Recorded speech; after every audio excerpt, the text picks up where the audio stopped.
Hello friends, for today's video we're going to be discussing AI art in book spaces. Some general housekeeping things before we jump into the discussion itself. This was originally meant to be part of my From Reader series, and if you're new, the idea behind that video series is that through me asking all of you your input about a topic, when we converse about said topic, rather than it just being my thoughts and feelings, we actually get to incorporate a much more balanced view because of the things that you have provided to the conversation as well. And I'll have that playlist linked. We are still going to incorporate your thoughts and feelings surrounding this, but because there are so many pieces to the conversation about AI in book spaces and just in general AI in any kind of art form, because there are so many pieces to this conversation, this is actually going to be a multi-video series to some degree, so it's almost like a mini series within a series. For today, what I'm going to do is that I'm just going to focus on one section of responses. Typically how I go about this is that I read my patrons' responses first.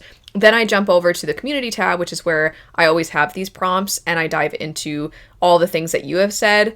But I wanted to ensure that we really get to dig deep because this is not a topic that I want to talk about flippantly. I want to ensure that we actually really get into the meat of things.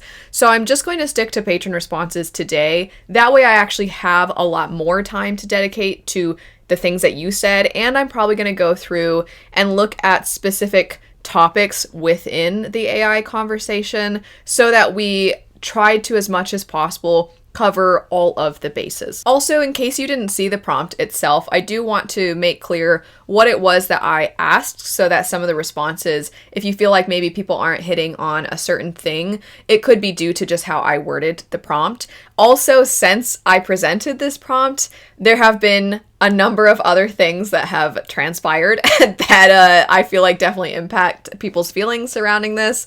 And I'm sure that will come up in a future video about AI in book spaces. This is unfortunately not something I see going away anytime soon. I don't think collectively we're all going to be like, you know what, let's push back against this. And big tech companies are going to be like, okay, if you guys say so. Unfortunately, I don't see that taking place. So I think we're going to kind of continue to have these conversations, and there are going to be things that continuously get presented that I'm sure we can have a lot of debates about and conversations about. But sticking to what the prompt was for this topic today, from readers, AI art in book spaces. How do you feel the book community could support artists? What do you wish you could say to fandoms who use AI art to depict characters or publishers who use AI for covers? Also, if you have a favorite actual character artist, cover artist, or designer who has a page people can follow, is open to commissions, and or has a Patreon or support site of some kind, please feel free to give them a shout out. A lot of people did provide that, and that's another reason I decided to break this apart, is I didn't want to have so many designers and artists linked that it felt overwhelming and like you didn't have the time to actually get to engage with their art. So for today, all the ones that were mentioned by my patrons, I'm going to have in the description bar. Check out those artists. I love people who take the time to bring some of our characters to life purely just because they love art so much and they love these characters. So this is already something that I am in the habit of doing, and I really appreciate other people giving artists a shout out and giving them the recognition. So they will be linked. Definitely check them out. But jumping into the conversation itself. As you can see, there was a little bit more emphasis within this prompt toward the art side of things. There are conversations happening now about people actually publishing books, having used AI to write passages for them or to transform their writing into the tone and style and authorial voice of a different authors. And I cannot believe that this is a thing to even have a conversation about, but that will be focused on in a separate video. Be on the lookout for more of the AI conversations if it's something you're interested in. But jumping into responses for this, the first one is from Friend Owl Design, who left a very, very thoughtful response, and it was exceptionally long, and they addressed, I know this is really long, you don't need to read the whole thing, but I do want to mention at the very least some of what they had to say because I thought it was worth noting. And it says, art may be replaced in some aspects by AI, and a lot of that might be due to the pace we have set for ourselves. Trying to do it all at the rate of internet content is unnatural. I'm not saying there's a right way to interact with media, but could we consider slowing down and sitting with the books we read a little more? Do we need to binge content? It's chicken or egg when it comes to the dance of consumer versus publisher. Can't we wait longer for quality over quantity? Yes, we can. People are begging for that to return. Maybe people would have that ethical space and chance to make something great if we just slowed down to a human pace again. Using AI just perpetuates the dark side of creativity. It's sad because when people make art and think it's bad, it usually isn't. Just because it's not what you had in mind doesn't devalue it. That's still better than bland AI carbon copies. That sounds so negative, but I'm kind of glad we have arrived here. AI feels like the great divider of who chooses to be human and who doesn't, separating people and forcing them to choose their priorities, maybe even forcing people to slow down and opt out of systems that are just bad. Separating computer slop from people who care is an innate quality separator. People who want to compromise on such a human experience will go their way, and quality will go another. That's what I wish publishers and authors, or any artist of any kind, would understand. People will only take your work as seriously as you take it. Life is too short to waste it with insincerity. We need to start valuing each other and our integrity more. I really found that to be, while cutting, I think, I also thought it's centered on something that I value a lot as well. I really care very much about integrity. I care about the creative process. And I really appreciated the point about how just because something isn't how you imagined it to be, or just because something isn't, in your eyes, perfect, doesn't mean it doesn't have value, doesn't mean it's not worth sharing. Or even if you don't share it, it's still part of the process of creating. And I know it is an inevitability that whenever I have these conversations, these long format discussions, it's kind of a joke at this point that I'm gonna bring up the fact that I also play music. And we're here. In the very first response, I'm already gonna bring this into the equation. When I was teaching private violin lessons, I would tell my students, especially ones who had never picked up the instrument before, maybe they wanted to start alongside when they were going to start at school, maybe they weren't having the chance to play at school, but they wanted to learn. In general, anytime somebody was picking the instrument up for the very first time and I was the one to be that person to guide them through the very beginnings of starting an instrument, and the instrument specifically was a violin, I would always tell them, especially with kids, because it also created, I think, a fun dynamic for them, is I would tell them, just so you know, you're going to sound pretty bad. And by setting them up with this expectation that's probably not going to be the most amazing thing they've ever heard, it's probably not going to be like the YouTube videos they watched, or maybe they saw some violinists and they thought, wow, that sounds so cool, I want to try. By allowing them to have this space where it was like an understood fun, hey, just so you know, it's probably not going to be the best, but don't worry, we'll get better. And when they would try, oftentimes, because I was there to guide them, they actually would create a pretty decent first sound. And then they would be so excited because it sounded better than they were expecting. But also there was a realistic understanding that they're not going to be this virtuoso the very first time. They're not this prodigy who just, it fell into their hands and then they were able to create the most beautiful sounds in the world. And also, I would really instill in them the value of small improvements, and that would be a huge focus. And for myself, even just anybody who has learned an instrument or learned a sport or learned an art form, whatever the case may be, anything where you've had to take so much time, years of your life dedicated to improving the craft, it is not something that happens overnight.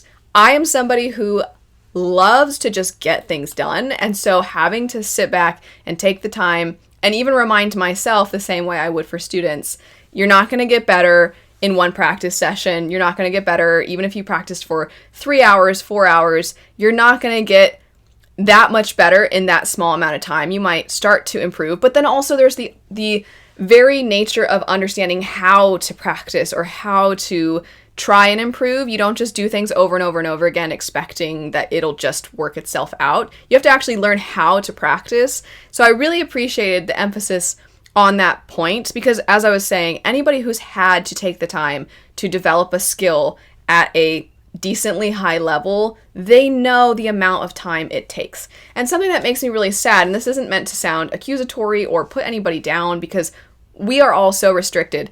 Another thing that got brought up in this is the idea of maybe we need to slow down a little bit. And I think that's something that AI has kind of held up a mirror to our society and shown us, is that we don't allow for people to have those moments where they can be bad at something. We expect everybody to be good so quickly. If anybody shares any update or any progress on something, the internet just has this reactions sometimes of like, why aren't you better? And we don't value the process anymore. And I don't know if this is just something that is society's fault or if it's this pressure that we all feel like we're under all the time to be perfect in every way. And you can take that statement and apply it to so much more than just art or art forms. And of course, there's so many different kinds of art. We're not just talking about pencil, paper, and paintings kinds of art. But we can see that in so many things, whether it's artistic or not. And I think we need to value the process more. It's not just the process of going from point A to point B. It's the failures that you have within that. It's, if it's music, the out-of-tune notes. It's the why can't I learn this passage? If it's something to do with drawing and art, that it's a lot of times color theory and shading and understanding proportions. And when you don't learn to iron out the kinks and you just don't put in the effort and you expect perfection, I think sadly, this is not something that is going to change if we don't all confront that sometimes we're bad at things, and that's okay. But the part that I feel is maybe in some ways, not trying to make an excuse for us as individuals, because as individuals, I think a lot of us can do our own part in remedying this issue that we have in our society. But I do want to allow for what I think is a very real thing for a lot of people, which is that they just feel like they have no time. People work so much to make so little just to barely get by. And when they're trying to do something for themselves, whether it's an artistic endeavor, a hobby, a sport, or maybe they just want to sink their teeth into something that they hadn't in the past, it can feel like they just don't have the time to commit to what I described about that long, arduous process of getting better. I think that sometimes people are lucky enough to have those opportunities and to have guidance, and sometimes that comes with money. Sometimes that comes with the flexibility of a relatively luxurious life, that not everybody has that. And so I understand why people feel like, well, I want this end result. I have the vision. I just don't have the time to get to that end result because of all of the pressures that society puts on me. But the hard reality that I am in agreement with Friend Owl Design on is that I think maybe we could all be a little bit better to ourselves and to each other about maybe not having such absolutely ridiculous high expectations. There's a lot of expectations put on us by outside forces, we'll say. That's not the right way to put it. Factors, outside factors, work, and the pressure to just get by. There's already so much there. So if we can all be a little bit better to each other and allow for people to have that improvement, I think that goes a long way. I also think that we need to have a healthier understanding of our own limitations and how much we value our own feedback, because sometimes there will be somebody who is trying out a new art form and they'll post their process, and then there will be people who have no idea what they're talking about, who will then tell them what they could do to improve, and that is so unhelpful, borderline detrimental to the improvement of the person, because they're getting all these opinions that are sometimes, I'd go as far as to say, inaccurate, and it can lead to the person not really having the opportunity to get better. And this is true in the reading community, something that I have taken issue with in the past, and this is, I would say, more relevant to a conversation that'll probably happen in a future AI video, but readers are not necessarily writers, and also writers are not necessarily editors, and I think that we need to stop conflating, because while, yes, in reviewing books and reviewing books frequently, you do start to learn how to analyze certain things, and you can really dig your teeth into how the pacing works, the authorial voice, the foreshadowing, the character development, the symbolism. You get better at detecting these things. And then if you practice writing and understanding writing, it can reshape how you review things. It can make you appreciate something that maybe from an entertainment perspective you found kind of boring, but then you also appreciate the effort that went into it. Maybe it's not for you, but you recognize that it could be for other people. It could hit other people. While you start to have this reshaping happen, none of that equals editor either. And there are people who think, I review books, I should be able to charge what editors charge. And it might seem like this is straying off the path of AI, but it is relevant because of the fact that people now are thinking that if they're readers, that they can charge for their feedback the same amount that an editor would charge. And that to me just goes once again to show that we're not valuing the difficult process that went into becoming an expert on something. We have a heightened sense of our own capabilities just because we have some tangential awareness of the craft, but we're not actually experts. It's so frustrating. And so people now, understandably, I get why people are now making the leap of, well, I don't really need an editor because AI can just do that. And they already didn't really value editors because we have readers who think that they are as good as editors. And then if that's the next step, it makes sense that the next step is that, well, AI can just do that. And you're like, no, it can't. It really can't. Anybody who's worked with an editor knows the amount that goes into that. So tying this back to art, when we're seeing this, let's just have these pieces that go into these covers, or that go into the writing prompts, or that go into shifting the tone of something. I know what I want, I just don't know how to get there, and we just plug something into AI. It's like we forgot why the process of getting there is the whole point. That is the whole point, not the end result. The end result is the cherry on top. It's everything that leads to that point. Anytime you're pursuing something, it's the pursuit that leads to the destination. You don't just get there. And if you do randomly somehow get to that point through AI, you haven't retained anything, you haven't learned anything. And I think we need to be so much more comfortable in that in-between. It is through that in-between that we grow, not only in the crafts that we're trying to understand and to master, but also just in understanding and appreciating other people's crafts and other people's efforts. Anyway, moving on to the next response. This is why I said we're going to break this up into parts, because that was already pretty much a short video's worth of conversation about one thing that somebody said. So let's move on. Caitlin says, I don't believe publishers should be using AI for art. There are real talented human beings who deserve to be paid and recognized for their work. AI technology should be used to help humans with things like efficiency so that people have time to create works of art. It shouldn't be used to replace human artists. Completely agree. I understand there are times where AI is used for something like cancer detection, and all for that. The sooner that we can try to discover something that will then lead to having opportunities for people to be healthy. There's no doctor from anything I've ever seen. I don't think there's any doctor that's like, there's just like already such a shortage of sick people and people that need my assistance, so AI is gonna like take my job away. Nobody thinks that. Hospitals are overrun. We need more people all the time.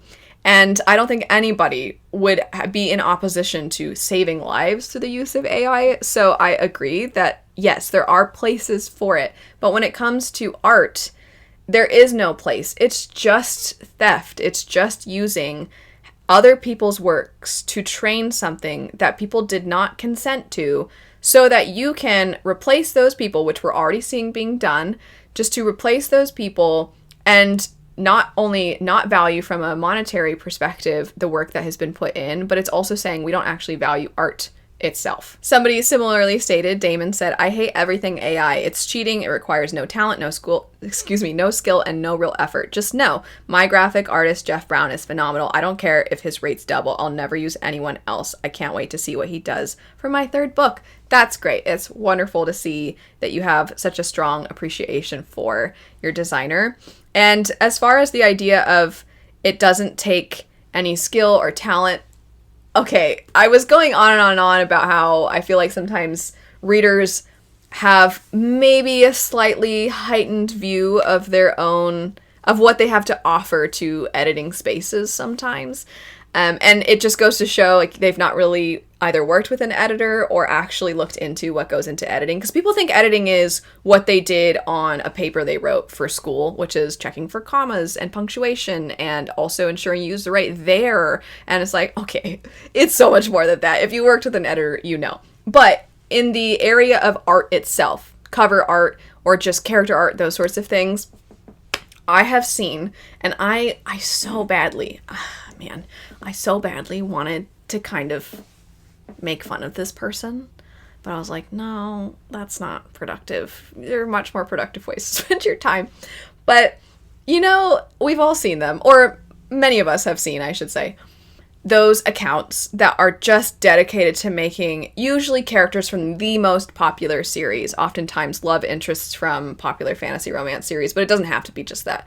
But we've seen those accounts where it's just frequent pumping out of what is basically like another Henry Cavill looking AI character, and they're like, look, it's Rhysand, look, it's Cassian, look, it's whoever fill in the blank hunky man from some book.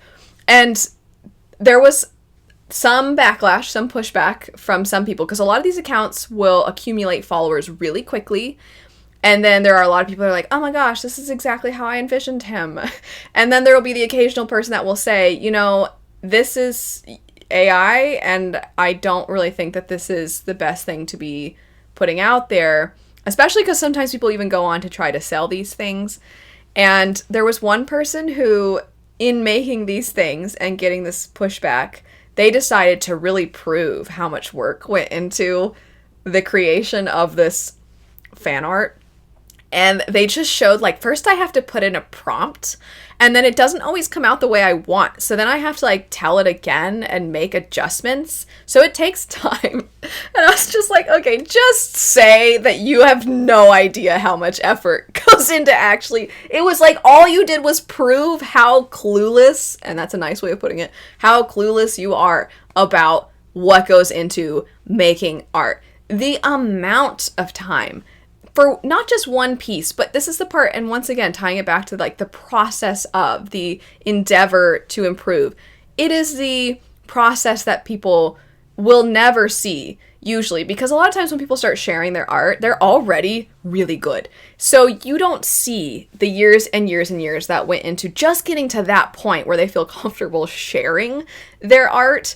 And it's so many hours and hours and hours of their lives. I know for myself, just to get into a school of music, to audition, to get in, I started playing the violin when I was 10, and I spent so many hours practicing. I played in youth orchestras, I played in regionals, I got to be first chair of my orchestra at school, and it was still... I was terrified to audition to get into a school, even though I'd been playing at that point for the amount of time it takes a lot of people to get a higher education beyond just their first 4 years of university. You're looking at, for me anyway, it was 8 years of trying so much just to get in to a school that teaches music. So the amount that goes into just being able to learn more about it at a higher level is kind of what I'm equating to the amount of time that goes into an artist just trying to get better at their craft so that they feel comfortable enough to share. And you're over here like, look, I had to tell this program a few different prompts. I just can't. Sorry. It's so funny to me because it's like, it's so dumb that you thought that that proved anything. It did prove something, just not what you meant for it to prove. Moving on, though, Sophie says, AI is causing a lot of damage to the book, art, film, gaming, and music industry. The key thing they all have in common has always been the human element. Music, stories, and art mean so much to us because it's a way for us to connect and make sense of the human experience. All of you who use AI because it brings you a bit of fun for the moment should think about what it could mean for the future of entertainment and culture. When musicians, artists, and authors are forced out of their jobs and being replaced by AI that regurgitates all the stolen content over and over to produce cheap music, art, and texts. Nothing will be unique anymore and connect to us like it did before.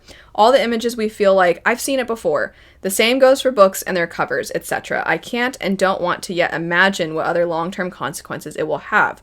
There are areas where AI can assist humankind, but at the moment, it's only going for quick money grabs and is stealing from people who poured their heart, blood, and sweat into their work. We all shared our work in good faith online to connect with each other. Little did we know how companies would steal all of our content years later and use it for their own gains. And all of you who use it for quick fun contribute to the issue. Stand up for the things that mean a lot to you, that being your favorite art, books, films, etc., and support the people who made it possible for you to consume it. I'm a graphic designer, illustrator, book, and games lover, and will never touch an AI generator, that's for sure. Also, there's the simple fact that 99% of AI art looks cheap, artificial, and plastic, and wrong in so many areas. And I do feel like this comment actually goes really well. Sophie's comment goes well with another, Hazel Phoenix is the username, because I really appreciate Hazel Phoenix being willing to talk about how when they were first approaching AI art, they didn't necessarily think that much of it, and then they're kind of contemplating in their response. So I do want to read theirs because, as I said, I think it couples nicely with the previous one. It says, so I actually have used AI art as a hobby among friends. Like for Halloween, we played with it to make witchy personas as our avatars on Discord. Things like that, just little fun things. I also share on social media site devoted to AI art, again, among friends. I think it can also be used for inspiration if you have an idea for a real art piece and you need some ideas of where to take the drawing and painting. I've also used it as kind of art therapy for relaxation and anti-anxiety. I've become proficient at it, but I'm realizing that in general, it is not used for innocent fun. I hate that it's stealing jobs from artists. I've been approached myself to sell what I made, and I turned the guy down flat. Plus, there are many limitations. It'll make extra fingers or legs often, and you have to take steps to fix that. And I feel a lot of people who sell their AI art don't bother fixing it, so it becomes a subpar piece, whereas a real artist would make something truly beautiful. There's also a very unrealistic quality to the so-called realistic AI pieces, and I know a real artist would never produce something like that. I've started distancing myself from making much of it because although I used it for fun, so many others use it for profit, and I hate that. It puts a bad taste in my mouth. It makes me feel like I'm contributing to the problem, and that's not my intention at all. Thanks for reading this out. I feel like this is such an important topic, and I wanted you to hear from someone who has used AI for a hobby and is really questioning whether even that is right. And like I said, I really appreciate the willingness to share because I think there are a lot of people who are in that position and first off would not even feel like they could share because they just know that they're probably going to get ripped apart. But the fact that you're coming to the table being like, I've used it for this, but I'm really questioning and I don't want to be part of the problem. I think that that's a great thing to do. And that's something a lot of us, I think, could do more often. I will say that I understand, in theory, the idea that if this was never, ever, ever used in a way that harmed artists, I can understand why somebody would think, well, as long as there's things in place where we're not abusing this, then, what's the harm? That said, unfortunately, the reality is it is harming a lot of artists, and it is harming a lot of people in various different art forms. It has stolen from them the very ways that we're able to use the technology that produces AI art is through the theft of other people's work that they didn't consent to, which I'm sure you're aware of. But I think a more almost sinister thing that doesn't get discussed is a lot of people are unfortunately being forced to use AI at work, and they can't really do anything about that. However, in their day-to-day lives, the more that AI becomes commonplace and the more AI becomes something that feels like a day-to-day thing, the more difficult it will be to remove it. So while I understand that within Discord, you and your friends, the example you gave is that you made these cute little things just for your avatars on Discord, your little profile pictures, that sort of thing. And there are a lot of artists, because I know it can be expensive to have something commissioned, but there are so many artists that will happily do a quick little doodle for not that much money. If it is just something small like that, you can find so many artists that are willing to do that, and it's not going to be this huge financial undertaking.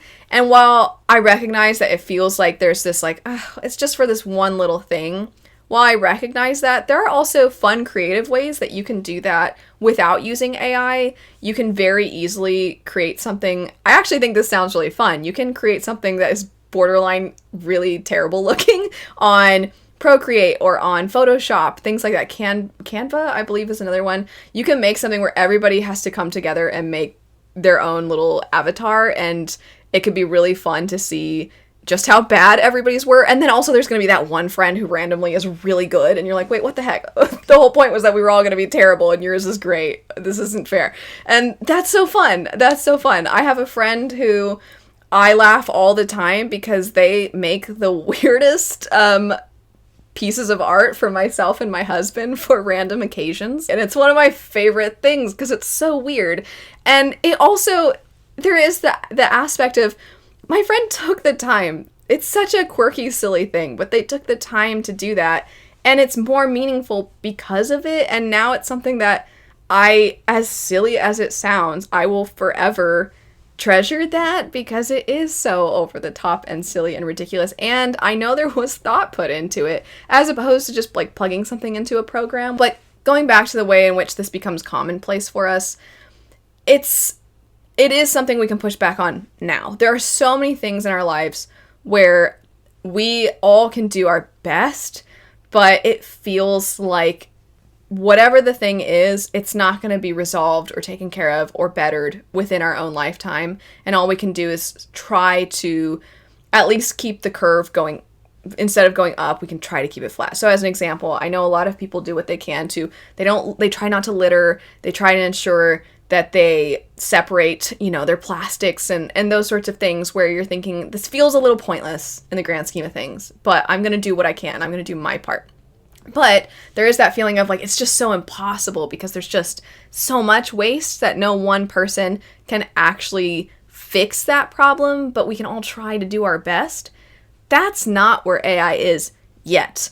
We can still push back and resist. And in book spaces especially, there is just no place for it. And the idea of covers especially, because, you were highlighting for yourself that this is something like between friends, but you feel like you're contributing to the problem.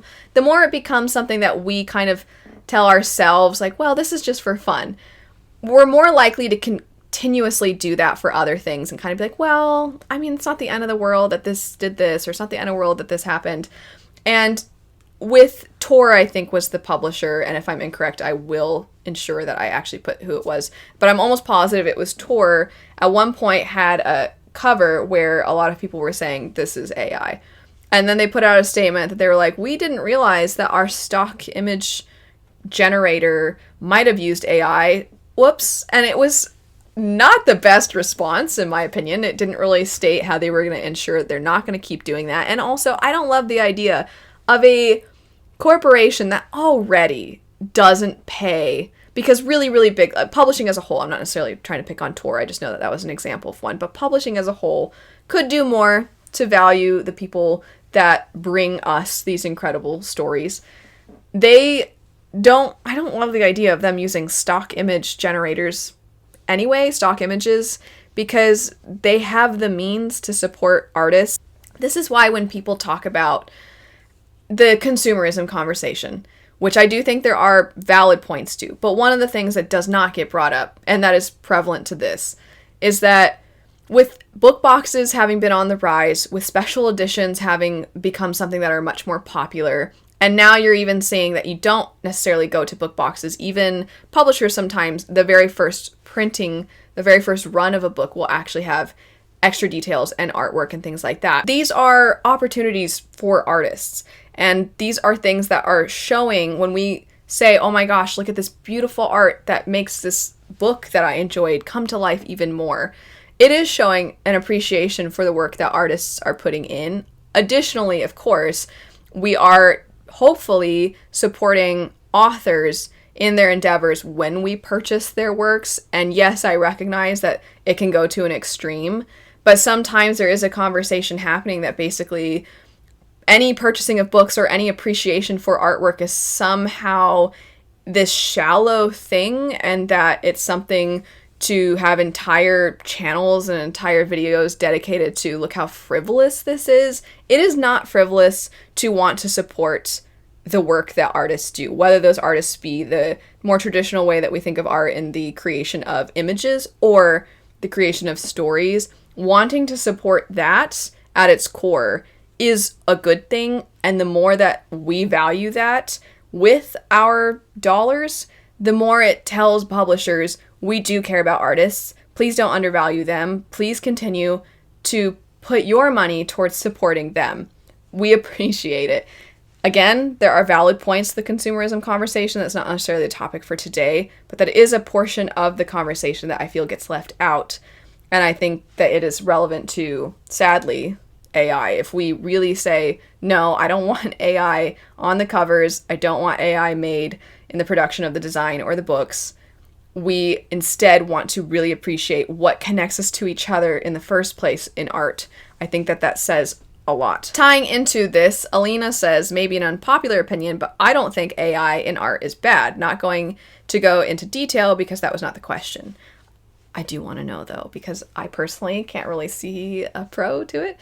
So I would be interested to know. Anyway, I think though, for people and especially publishers, I would say if you can, use the better art. And so far, artists are superior in this department, especially in the creative direction, rather than the skill of drawing/painting.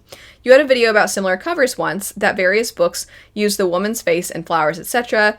And I think this is the bigger problem. Publishers thinking they have to use what has worked before instead of exploring new possibilities. So if publishers says to an artist to do a specific design, well, AI can do that. If, however, there are publishers who will give artists more freedom, I think this would work best for everyone. The value of an artist would be that much more prominent, and it could bring some interest in the books that feature a unique art.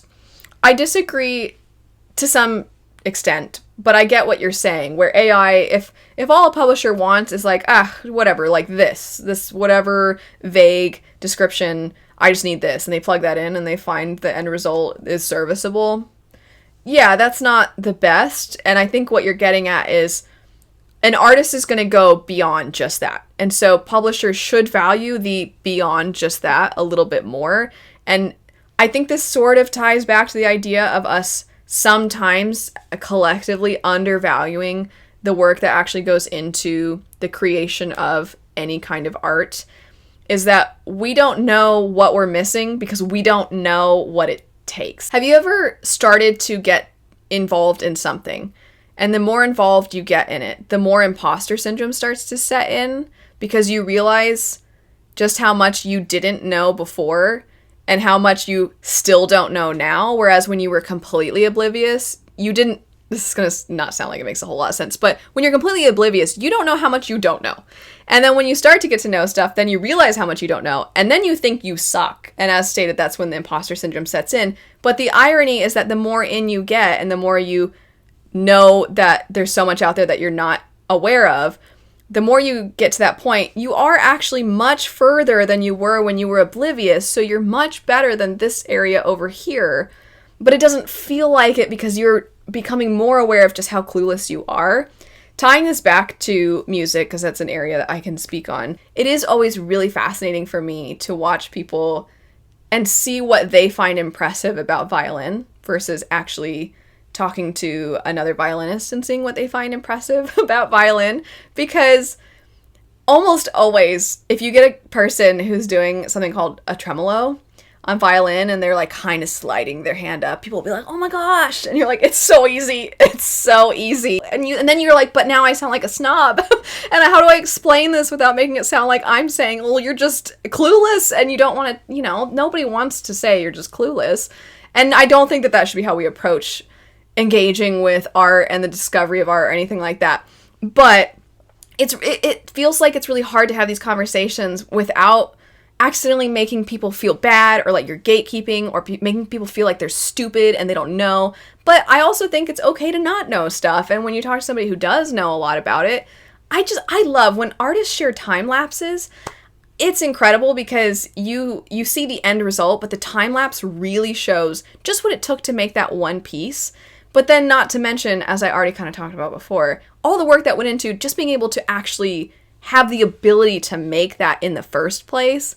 It's just, I just wish we were more open to seeing that. And back to Alina's comment, because we don't know all those extra details, artists are going to be able to provide that in ways that you wouldn't even expect.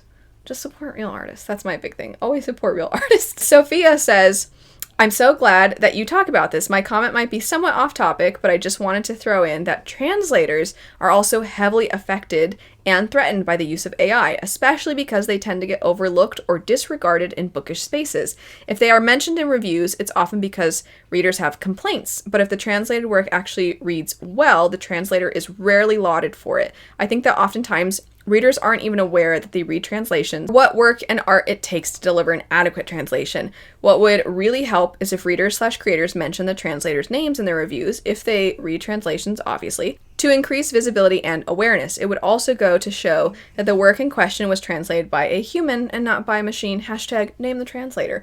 I really appreciate the inclusion of this. I don't think it's off topic whatsoever. I think it's very relevant and a part of the conversation that I don't see happening very often. Completely agree that the only times I really see translators mentioned, or most of the times when I see translators mentioned, it is exactly as you described, because there is some kind of issue with the translation. It's kind of like really, really great world building when it's so seamless. You almost don't even notice the world building. You just come away feeling like the world was well done, but you don't know how. And oftentimes when that happens, the world building almost doesn't get appreciated. And you're like, no, but it's actually really good. It just wasn't like there's this long description that was right in front of you. It was incorporated in a way that was so seamless. So I completely agree that I know for myself, given that I do review things, and I actually just recently picked up a translated work, I can do better about this, and I appreciate you bringing it up. Eugenia says, the creativity and hard work belongs to the artist. IA models use that work to generate their images without giving anything back. I feel that is a form of exploitation. And by the way, people are using AI to do the same thing to writers. Completely agree. R.E. Holding, or Re-Holding, says, I hired an artist. Oh, this is a great thing to bring up because this is one of the difficulties in taking chances.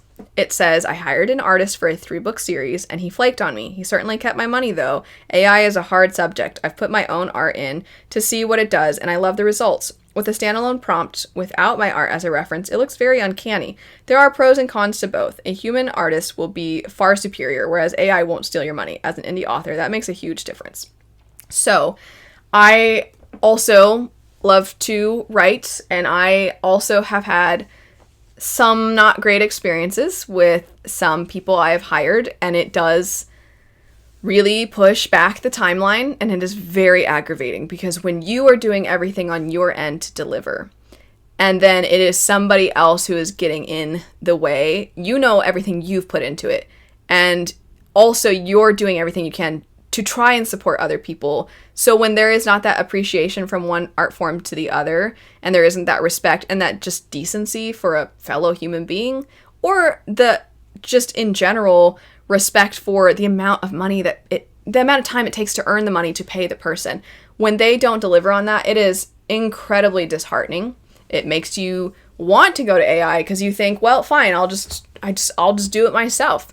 And it's so unfortunate that happened, and I can completely understand, and I can connect to that feeling of, I lost so much money because they flaked on me, and it's an awful thing to experience.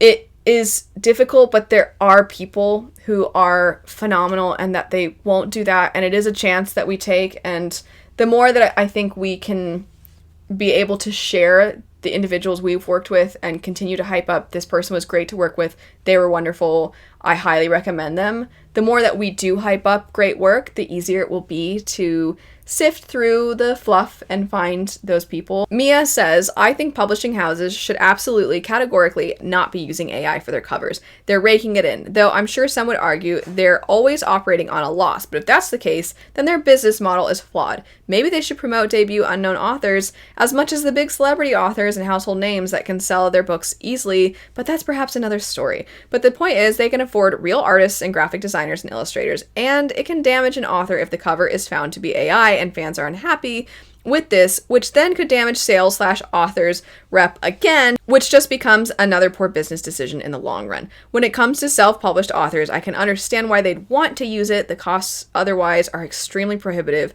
and they're unlikely to recover those costs in sales, so perhaps I judge those authors less, but at the same time, self-pub and indie authors have managed book cover art without AI for a long time. So is it actually the convenience of AI? I appreciate indie authors, and I know that they have to wear many hats, and not every self-pub author has the time nor the skill set or money to learn and buy programs and software that will allow them to create a cover. Yeah, there's Canva, but that may not provide the result/finish required. And again, for most features, you have to pay. And perhaps if it's a choice between paying for an editor and marketing or an artist, maybe something has to give. But again, people survive before AI. The bottom line, though, is it is taking jobs away from artists. There will be aspiring artists that just want a chance to build their portfolio up and can't because people are choosing AI. I think it is a broader conversation than a simple no, don't use it, or yes, it's fine, though I lean heavily towards don't use it. And we need to be promoting more artists and illustrators and definitely calling out publishers for using it. Not the authors, they get no say. As I said, I think this happened with Tor, with a Christopher Paolini book. And I remember when that happened, I did take note of the fact that This sucks for the authors because sometimes authors don't even get to choose the title of their books. So for them to be held accountable like it's somehow their fault, when it's like, oh man, that wasn't their decision, but now it's going to impact them probably the most financially. It's not going to hurt the big company overall if you don't buy that book. It's going to hurt that author. But then what is the solution? How do we push back? And how do we say, no, I don't like that? And that's why I was bringing into the equation earlier that if you do see a book where it's clear that they're paying an artist to make this beautiful art, and not just for the cover, but maybe even sometimes for illustrations on the inside or a reversible dust jacket, those sorts of things. And when we put our money toward that, I don't think it's a simple, oh, you're just shallow, you're just judging the book by its cover. There's also, at this point in time, there's also the factor of, no, I'm saying with my money, I want to support when they support artists. So that's another part of the equation. And I agree with so much of everything that you said. I understand, too, the idea of I really understand the idea of self-pub authors having to wear so many hats. And the idea of like, well, something's gotta give. And that's why I think that the something that has to give needs to some degree, be a little bit on reviewers. If you are reading a book where it is very clear that they put so much time and effort into it, but then you criticize it because its presentation isn't quite on the same level as a traditionally published book, I think that's a little unreasonable. Allow for authors to do everything they can to get their vision out there. As we talked about at the beginning, it might not be this absolute perfect product, sorry for the frequent use of air quotes, but it's the story and the substance. And that's where I feel like people actually can start to show a more shallow side, because there are times where we can do a little bit more on our end to be understanding.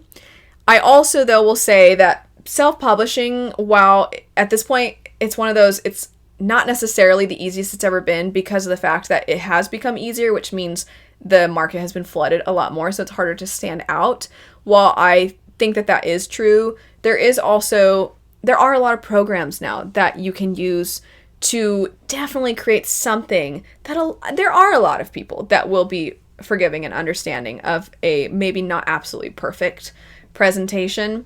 That is not to say that you shouldn't try, because definitely put all your heart and soul into that, because you already worked so hard on the story. So do everything you can to really represent your heart and soul in the best way possible, but also recognize that where the something has to give, it can go all around. I do want to also take note, and this ties back to the, individual who unfortunately had somebody flake on them.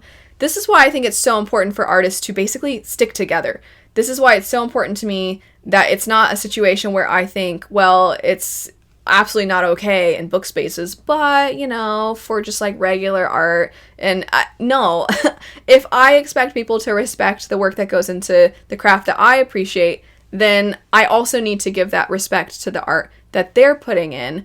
And so this is why, as somebody who loves to write, who loves to attempt to draw, who loves music, to me, it feels like such an obvious no-brainer of like, we just gotta stick together and we just really have to continuously hype each other up, appreciate each other, and really do everything we can to show our support to fellow creatives. And the next one actually comes from a fellow creative. It says it's a graphic designer and illustrator. AI has been such a crazy, touchy subject. While on one hand, it can be really cool and helpful, on the other, it's taking away the heart of artistry and effort.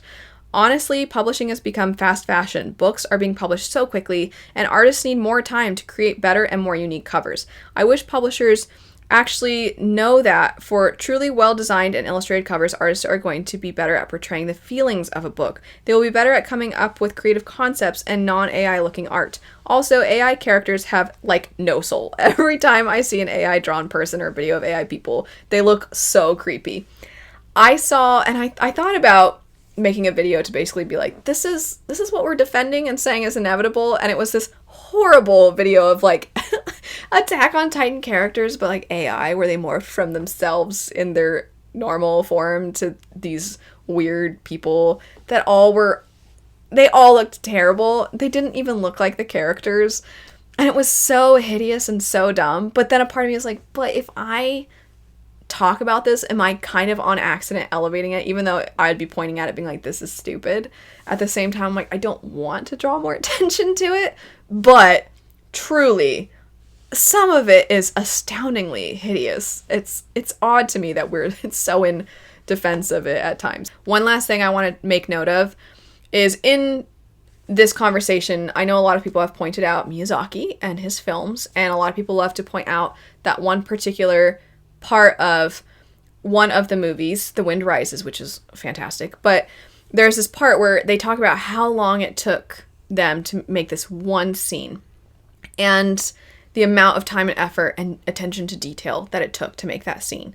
And I remember a lot of people pushed back on that with, in my opinion, a very bad faith argument, which was to say, so the only thing that makes art valuable is the amount of time that went into it, and how they feel like that isn't a great way to value art.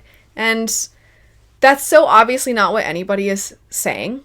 And while I recognize that a lot of the conversation today, I did kind of hit on the point of the amount of effort and time that goes into it, it's not a matter of the demand on other people. It's the appreciation for what people are willing to do. Ultimately, at the end of the day, when people are sharing their art, they are putting so much into not only creating something beautiful, but they're creating something beautiful just purely to enrich our lives.